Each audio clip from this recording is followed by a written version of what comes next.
అందరికీ నమస్కారం అండి. 4వ రోజు సమావేశానికి వచ్చేసినటువంటి సభ్యులందరికీ కూడా స్వాగతం. ఇప్పుడు క్వశ్చన్ అవర్ స్టార్ట్ చేద్దాం. ఫస్ట్ క్వశ్చన్ మరి వైసీపీ ఎమ్మెల్యే రాలేదు వారు. ఈ క్వశ్చన్కి ఆన్సర్ చెప్పినట్టుగా భావించవలసిందిగా కోరుతున్నాను. రెండవది క్వశ్చన్ నెంబర్ 922, ఇది కూడా సభ్యుల తాలూకు రిక్వెస్ట్ మీద వాయిదా వేడింది. తర్వాత క్వశ్చన్ వైసీపీ ఎమ్మెల్యేస్ వేసిన క్వశ్చన్, ఇది వారు రావట్లేదు కాబట్టి దీన్ని కూడా ఆన్సర్ చెప్పినట్టుగా భావించవలసిందిగా కోరుకుంటూ, తర్వాత క్వశ్చన్ 866 పరిశ్రమ శాఖ మంత్రి గారు, ఇది కూడా సభ్యుల రిక్వెస్ట్ మీద వాయిదా వేయడమైంది. అన్ని వాయిదాలు ఎక్కువ ఉన్నాయి. తర్వాత 857 రహదారులు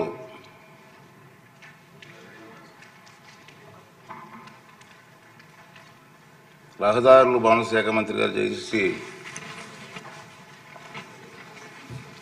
ధన్యవాదాలు అధ్యక్ష. మొదటి ప్రశ్నకు సమాధానం అవునండి. నారాయణపురం వద్ద ప్రస్తుతం ఉన్న పాత వంతెన శిథిలావస్థలో ఉంది మరియు గణపురం వద్ద ప్రస్తుతం ఉన్న వంతెన పాక్షికంగా దెబ్బతింది. బి ప్రశ్నకు సమాధానం అవునండి. నారాయణపురం వంతెనను పునర్నిర్మించేందుకు మరియు గణపవరం వంతెనను మరమ్మతులు చేసేందుకు ప్రతిపాదనలు ఉన్నాయి. సి ప్రశ్నకు సమాధానం నారాయణపురం వంతెన పునర్నిర్మాణ ప్రతిపాదన మరియు గణపవరం వంతెన మరమ్మతులకు ప్రతిపాదన ప్రభుత్వం పరిశీలనలో ఉంది. గౌరవ సభ్యులు ధర్మరాజు గారు.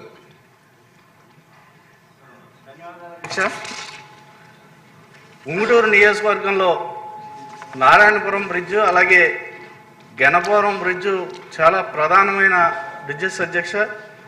వాటిని మన మంత్రి గారు ఆల్రెడీ పరిశీలిస్తున్నాం అని చెప్తున్నారు. ఆల్రెడీ అది కృంగిపోయి ఆ రహదారి వెంట చాలా అంటే విద్యార్థులు అలాగే ఎవరైతే హాస్పిటల్కి వెళ్ళాలనుకునే వాళ్ళందరూ కూడా చాలా ఇబ్బందులు పడుతున్నారు.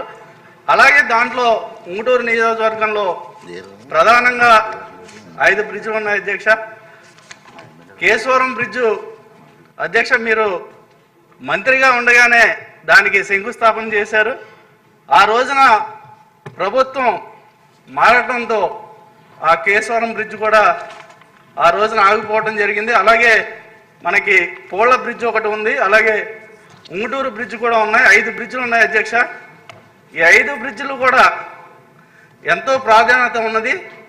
వాటిలన్నింటినీ కూడా ఒక ప్రణాళిక ప్రకారం నిర్మించాలని మీ ద్వారా మంత్రి గారిని కోరుతున్నాను అధ్యక్ష.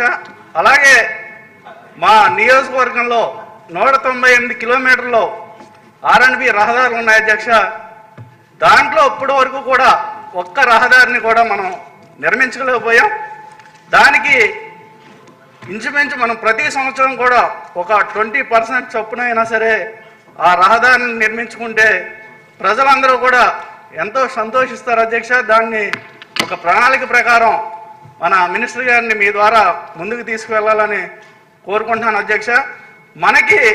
మేము గతంలో మన ఉప ముఖ్యమంత్రి వర్యులు అలాగే మా జనసేన అధ్యక్షులు పవన్ కళ్యాణ్ గారి పిలుపు మేరకు గుడ్ మార్నింగ్ సీఎం అనే కార్యక్రమాన్ని చేసి మేము ఎన్నో పోరాటాలు కూడా చేసాం అధ్యక్ష ఈ రహదారుల మీద. ఈరోజు ఆ రోజున ఆ వైఎస్ఆర్సీపీ ప్రభుత్వం మా జన సైనికుల మీద అందరి మీద కూడా పాయింట్ చెప్పండి. వాళ్ళు ఆ రోజు కాదండి, మనం ఆ రోజు పోరాటం చేసాం. ఈ రోజు వరకు కూడా మనం ఈ ప్రభుత్వంలో రహదారులు ఏర్పాటు చేయలేకపోయేటప్పటికి ప్రజలందరూ కూడా మేము వెళ్ళేటప్పటికి అక్కడ ప్రశ్నిస్తున్నారు. ఆ రోజున మా మీద కేసులు కూడా పెట్టారు అధ్యక్ష. దాన్ని మాకు ఆ రహదారులు నిర్మించి ఆ బ్రిడ్జిలను కూడా నిర్మించాలని మీ ద్వారా కోరుతున్నాను అధ్యక్ష మంత్రి గారిని. దీన్ని అంటే ఉంగుటూరు నియోజకవర్గాన్ని అన్ని గ్రామాలే అధ్యక్ష. ఆ గ్రామాల నుంచి చాలా దూరం హాస్పిటల్స్కైనా ఇట్లకైనా వెళ్ళవలసి వస్తుంది అధ్యక్ష. ఆ బ్రిడ్జిలు లేకపోవడం వల్ల ప్రజలందరూ కూడా చాలా ఇబ్బందులు పడుతున్నారు. దాన్ని దృష్టిలో పెట్టుకుని త్వరితగతిన వీటిని అన్నింటినీ కూడా పూర్తి చేయాలని మీ అందరినీ కూడా మీ ద్వారా ప్రభుత్వాన్ని కోరుకుంటున్నాను అధ్యక్ష. ధన్యవాదాలు అధ్యక్ష. బొలిశెట్టి శ్రీనివాస్ గారు. ధన్యవాదాలు అధ్యక్ష. గౌరవ ముఖ్యమంత్రి గారు సంక్షేమంలో పెద్దపేట వేసి గత ప్రభుత్వం కంటే బాగా చేసి మనందరినీ రోడ్ల మీద తిరిగి ఏర్పాటు చేసి ముందుగా ముఖ్యమంత్రి గారు ధన్యవాదాలు తెలియజేస్తూ, దాంతోపాటుగా ఏ జనం అయితే ఎక్స్పెక్ట్ చేసి మనం ఆ రోజు మరి రోడ్లు వేస్తారో, ప్రతి గ్రామానికి కనెక్టివిటీ ఉంటుంది, టౌన్లో కూడా రోడ్లు లేవు అనే పరిస్థితి నుంచి చాలా ఎక్స్పెక్ట్ చేసి మనకు ఓట్లు వేశారు అధ్యక్ష. గడిచిన 15 నెలలు కూడా మనం ఎదురు చూస్తూ ఉన్నాం. మా ఊరికి బస్సు వచ్చి కనీసం 6 సంవత్సరాలు అయింది అధ్యక్ష. మా ఊరి నుంచి వెళ్ళి అన్ని చోట్ల ఉద్యోగాలు చేసే ఆడపిల్లలు రాత్రి బస్సు బైపాస్ రోడ్లో దింపేసి వెళ్ళిపోతే అక్కడి నుంచి వచ్చి చాలా ఇబ్బంది పడుతున్నారు అధ్యక్ష. ఇంకా రేపు వస్తుంది, మనం వచ్చాక రేపు చేస్తాం, మరి 10 రోజుల్లో చేస్తామని చెప్పి మన కోసం ఎదురు చూశారు అధ్యక్ష. కానీ నేను గౌరవ మంత్రి గారిని చాలాసార్లు రిక్వెస్ట్ చేసి అడిగాను అధ్యక్ష.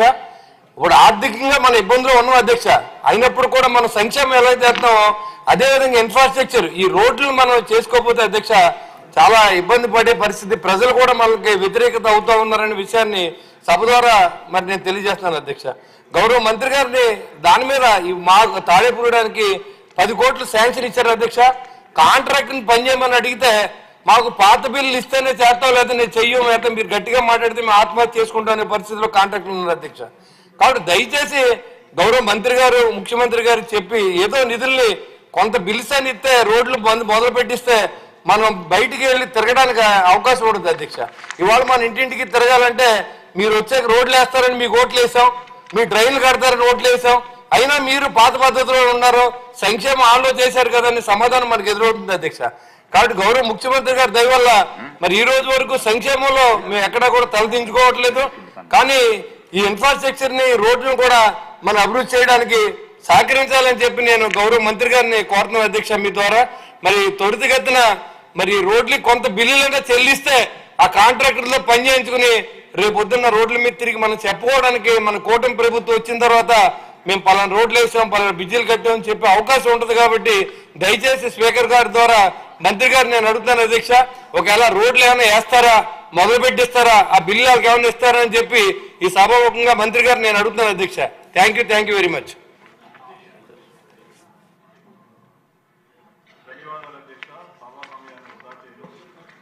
సూటి ప్రశ్నలు. కంకిపాడు నుంచి గన్నవరం వెళ్లే ఎయిర్పోర్ట్ కనెక్టివిటీ రోడ్లో బ్రిటిష్ వాళ్ళు కట్టిన బ్రిడ్జిలు మీద ఇంకా ప్రయాణం చేస్తాను, అవి శిథిలావస్థకి చేరుకున్నాయి అధ్యక్ష. కారు రాయితో ఇట్లా గోడుగా కట్టిన బ్రిడ్జిలు అవి ఏ క్షణంలో అయినా కూలిపోయే పరిస్థితులు ఉన్నాయి. అలాగే బెయిలీ బ్రిడ్జి మీద కూడా వాళ్ళకి కూడా ప్రయాణం చేస్తా ఉన్నాం. బ్రిడ్జి కట్టి అసంపూర్తిగా నిర్మాణం పూర్తి చేసి అలా ఆగిపోయి ఉన్నాయి. దాని మీద తగిన చర్యలు మరి మినిస్టర్ గారిని తీసుకోవాల్సిందిగా మీ ద్వారా ఆయన్ని అభ్యర్థిస్తా ఉన్నాను అధ్యక్ష. Thank you. ధన్యవాదాలు అధ్యక్ష. ఆర్ఎన్బి మంత్రి గారు ఈ కూర్చొని ఈ బ్రిడ్జిలకు సంబంధించి ఉంది కాబట్టి ప్రధానంగా చాలా చోట్ల అంటే మా నియోజకవర్గంలో కూడా బ్రిటిష్ హయాంలో కట్టిన బ్రిడ్జిలు చాలా శిథిలం అయిపోయి ఐరన్ కట్టర్స్తో కట్టిన బ్రిడ్జిలు ఉన్నాయి అధ్యక్ష. వాటి మీద ఎందుకంటే ఓఎన్జీసీ వాహనాలు అవి ఎక్కువ తిరగడం వల్ల కోనసీమ ప్రాంతంలో బ్రిడ్జిలన్నీ కూడా బలహీనమై ఎప్పటికప్పుడు అవి కూలిపోయే ప్రమాదం కనపడుతుంది అధ్యక్ష. వాటి మీద కొత్తపేట, బోడిపాలెం, అదేవిధంగా ఈతకోట, అదే రాలి ఇటువంటి ప్రాంతాల్లో బ్రిడ్జిలు గడ్డర్స్తో ఐరన్ గడ్డర్స్తో బ్రిటిష్ హయాంలో నిర్మించిన బ్రిడ్జిలు అవటం వల్ల అదే కొత్తపేట, గోగువారిపేట వద్ద ఒక 4-5 బ్రిడ్జిలు ఈ విధమైన ప్రమాదాలు ఉన్నాయి అధ్యక్ష. ఆల్రెడీ మంత్రి గారి దృష్టికి, ప్రభుత్వ దృష్టికి తీసుకెళ్ళడం జరిగింది. వాటిని పునర్నిర్మించడానికి ఏదైనా ఆలోచన చేస్తూ ఉన్నారా? దానికి ప్రభుత్వ పరంగా ఏ విధంగా నిర్మాణానికి నిధులు అవి పూర్తి చేయడం కోసం చర్యలు తీసుకుంటున్నారో మీ ద్వారా గౌరవ మంత్రి గారిని కోరుతూ ఉన్నాను అధ్యక్ష. సార్. అధ్యక్ష నమస్కారం. భీమవరం నియోజకవర్గంలో ఎలందూరు డ్రైన్ మీద 3 బ్రిడ్జిలు కట్టి 14 సంవత్సరాలైంది అధ్యక్ష. ఇప్పటి వరకు కూడా అప్రోచ్ రోడ్లు లేక ఆ 3 బ్రిడ్జిలు నిరుపయోగంగా ఉన్నాయి. ఆ బ్రిడ్జిలు పూర్తి చేస్తే భీమవరానికి ప్రధాన సమస్య ట్రాఫిక్ సమస్య పరిష్కారం అవ్వాలంటే ఆ 3 బ్రిడ్జిలకి అప్రోచ్లు ఇమీడియట్గా వేయాలి. యుద్ధ ప్రాతిపదికన దాని మీద చర్య తీసుకోవాలని ఆల్రెడీ మంత్రి గారి దృష్టికి నేను ఇప్పటికి 4 సార్లు మంత్రి గారి రిప్రజెంటేషన్ ఇచ్చాను. ముఖ్యమంత్రి గారి రిప్రజెంటేషన్ ఇచ్చాను. వెంటనే దీని మీద చర్య తీసుకోవాలని చెప్పి మీ ద్వారా మంత్రివర్యులను కోరుతున్నాను. మినిస్టర్ గారు